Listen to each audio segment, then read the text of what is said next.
اعوذ باللہ من الشیطان الرجیم بسم اللہ الرحمن الرحیم۔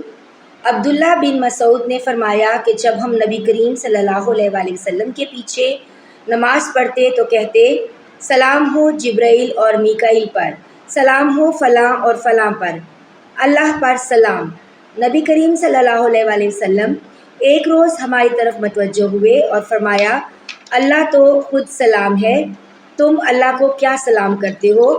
اس لیے جب تم میں سے کوئی نماز پڑھے تو یہ کہے تمام آداب بندگی، تمام عبادات اور تمام بہترین تعریفیں اللہ کے لیے ہیں۔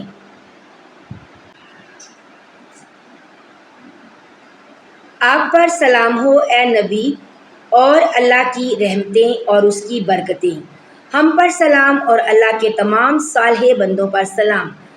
جب تم یہ کہو گے تو تمہارا سلام آسمان و زمین میں جہاں کوئی اللہ کا نیک بندہ ہے اس کو پہنچ جائے گا۔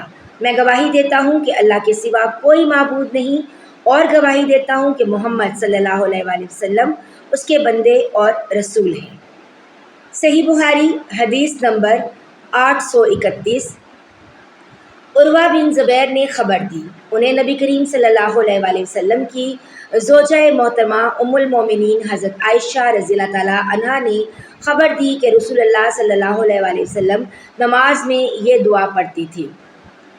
ترجمہ: اے اللہ، قبر کے عذاب سے میں تیری پناہ مانگتا ہوں، زندگی کے اور موت کے فتنوں سے تیری پناہ مانگتا ہوں، دجال کے فتنے سے تیری پناہ مانگتا ہوں، اور اے اللہ میں تیری پناہ مانگتا ہوں گناہوں سے اور قرض سے۔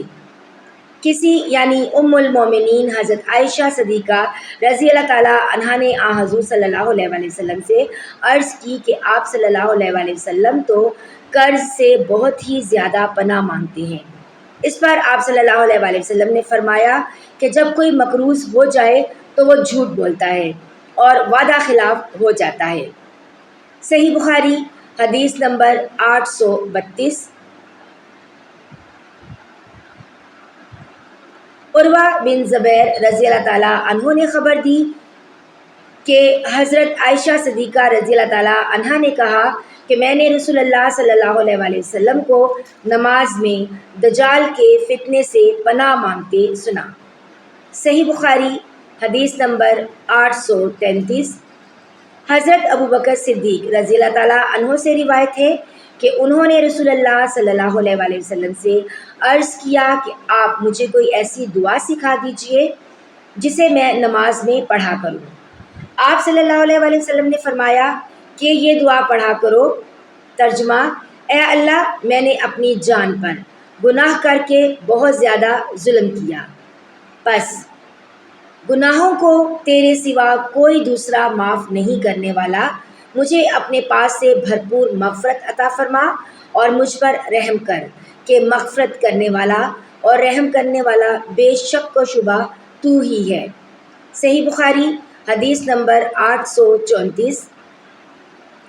یحییٰ بن سعید قطان نے اعمش سے بیان کیا، انہوں نے کہا کہ مجھ سے شفیق نے عبداللہ بن مسعود رضی اللہ تعالیٰ عنہ سے بیان کیا، انہوں نے فرمایا کہ پہلے جب ہم نبی کریم صلی اللہ علیہ وآلہ وسلم کے ساتھ نماز پڑھتے تو ہم قعدہ میں یہ کہا کرتے تھے کہ اللہ کے بندوں کی طرف سے اللہ پر سلام ہو، اور فلاں پر سلام ہو۔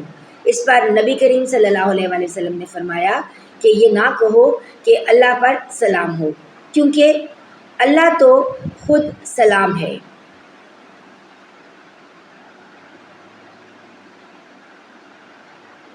بلکہ یہ کہو آداب بندگان اور تمام عبادات اور تمام پاکیزہ خیراتیں اللہ ہی کے لیے ہیں۔ آپ پر اے نبی سلام ہو، اور اللہ کی رحمتیں اور برکتیں نازل ہوں، ہم پر اور اللہ کے صالح بندوں پر سلام ہو، اور جب تم یہ کہو گے تو آسمان پر خدا کے تمام بندوں کو پہنچے گا۔ آپ صلی اللہ علیہ وآلہ وسلم نے یہ فرمایا کہ آسمان اور زمین کے درمیان تمام بندوں کو پہنچے گا۔